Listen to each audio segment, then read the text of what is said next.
বিশ্বনবীর ভালোবাসা ছাড়া, বিশ্বনবীকে অনুসরণ করা ছাড়া আল্লাহর ভালোবাসা কঠিনকালেও পাওয়া যাবে।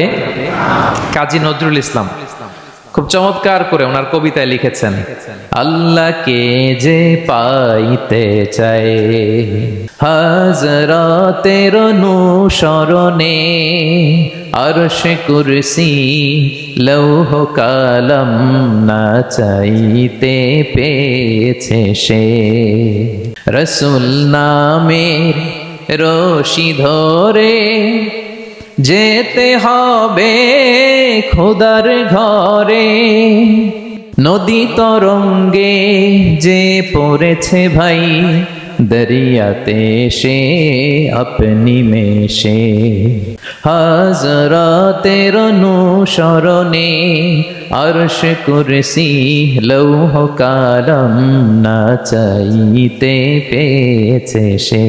সুবহানাল্লাহ পড়েন।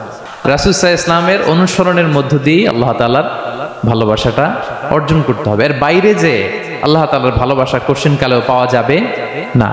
এবং রাসূল সাল্লাল্লাহু আলাইহি ওয়াসাল্লাম ঠিক যতটুকু করেছেন ঠিক অতটুকুই করতে হবে, এর চেয়ে বেশি করা যাবে না। রাসূল সাল্লাল্লাহু আলাইহি ইসলামের চাইতে কি বেশি মুত্তাকি হওয়া সম্ভব? সবাই বলেন নাই। রাসূল সাল্লাল্লাহু আলাইহি ইসলামের চাইতে বেশি বুজুর্গ হওয়া সম্ভব? ওনার চাইতে বেশি আল্লাহওয়ালা হওয়া সম্ভব?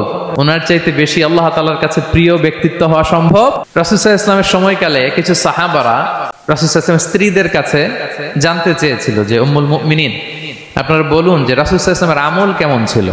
আমরা তো মসজিদে দেখি, বাইরে দেখি, ঘরে ওনার আমল কেমন আমাদের জানতে বড্ড মনে চায়। তো রাসূল সাল্লাল্লাহু আলাইহি ইসলামের স্ত্রীরা বললেন যে উনি এমন এমন আমল করেন, এইভাবে নফল রোজা রাখেন, শেষ রাতে তাহাজ্জুদ পড়েন, এইভাবে তাসবিহ পড়েন, কোরআন তেলাওয়াত করেন, জিকির করেন।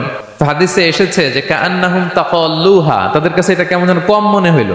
তারা একটা বড় এক্সপেকটেশন নিয়ে আসছিল, মানে বিশাল একটা, রাসূল সাল্লাল্লাহু আলাইহি ইসলাম সব নবীদের নবী, না জানে কি আমল করে ঘরের ভিতরে। কিন্তু যখন রাসূল সাল্লাল্লাহু আলাইহি ওয়াসাল্লাম স্ত্রীদের কাছে শুনলো এই আমল তিনি করেন ঘরের ভিতরে, ওনারা হতাশ। হায়রে, ভাবছিলাম এত এত আমল করে, এই মাত্র এরকম আমল করে, এগুলো তো আমরাও করি। কাআন্নাহুম তাকাল্লুহা, হাদিসে এসেছে ওনাদের কাছে এটা খুব কম মনে হইলো। তো তারা একে অপরকে বলতে লাগলো যে এর কারণ হচ্ছে কদ গুফিরা লাহু মা তাকাদ্দামা মিন যামবিহি ওয়া মা তাআখার।